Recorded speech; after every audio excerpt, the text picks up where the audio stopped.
Коронавируска каршы республикалык штабтын маалыматына ылайык 30 сентябрда Кыргызстанда COVID-19 вирусунан 2 бейтап каза болуп, 88 адам жуктуруу алганы лабораториялык жактан тастыкталды. Оруну жаңы жуктуруу алгандардын көбү Бишкекте. Бишкек 54, Чүй облусунда 15, Ош облусунда 1, Талас облусунда 1, Нарында 2, Ысык көл облусунда 12, Жалал Абад облусунда 3, Ош шаары менен Баткен облусунда вирус жуктургандар катталган жок. Ошону менен былтыр марттан бери Кыргызстанда коронавирус чалдыккандардын расмий саны 178.532 адам болду. Коронавирус пандемиясы башталгандан бери Кыргызстанда бул илдеттен каза болгондордун расмий саны 2607 кишини түздү.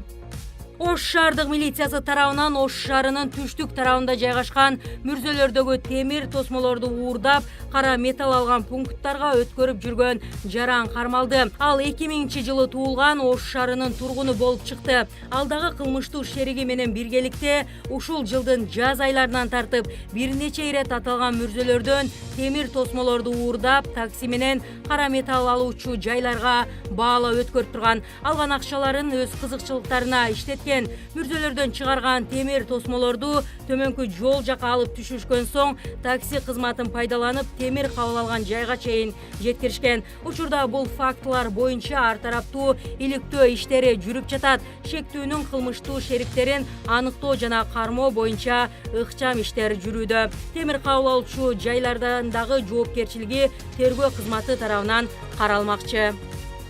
Улуттук коопсуздук боюнча мамлекеттик комитет президенттин Талас облусундагы ыйгарым укуктуу өкүлчүлүгүнө коррупциялык схеманы аныктады. Мекеменин басма сөз кызматы кабарлагандай, айрым кызматкерлер өкүлчүлүктүн имаратында жайгашкан бөлмөлөрдү коммерциялык жана коомдук уюмдарга ижарага берип, андан түшкөн каражаттарды өзү алып жүргөн. Мындан тышкары ыйгарым укуктуу өкүлдөр үчүн курулган ведомстволук турак жайда коммуналдык кызматтарга жана аталган үйдү коргоого мамлекеттик бюджеттен акча мыйзамсыз төлөнүп турган. Иш атайын кызмат тарабынан кылмыштардын жана жоруктардын бирдиктүү реестрине катталып, сотко чейинки териштирүү жүрүп жатат. Аталган фактынын негизинде аныкталган зыяндын жалпы суммасы 15 миллион сомду түздү.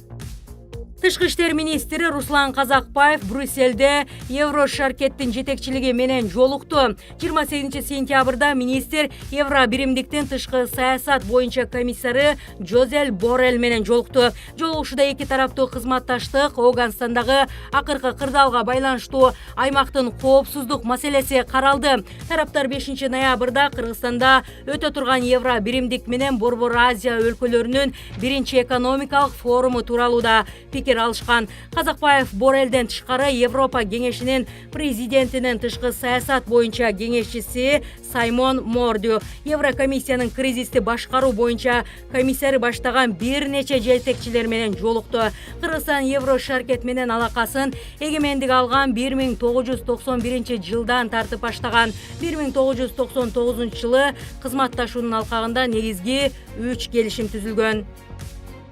Бириккен Улуттар уюмунун өнүгүү программасы ВИЧ-СПИД кургаучук жана безгек менен күрөшүү боюнча глобалдык фонд Кыргызстандагы ВИЧ оорулуу балдарга планшет белек кылды. Өлкөдөгү 480 мектеп жашындагы ВИЧ статусу бар бала заманбап технологиянын жардамы менен психолог, социалдык кызматкерлердин кеңешин онлайн алса болот. Бул тууралуу Бириккен Улуттар уюмунун өнүгүү программасы кабарлады. Азыркы тапта бейөкмөт жана эл аралык уюмдардын демилгеси менен өнөктөштүк тармагы аттуу ВИЧ статусу менен жашагандарга багытталган атайын уюлдук тиркеме иштелип чыгууда.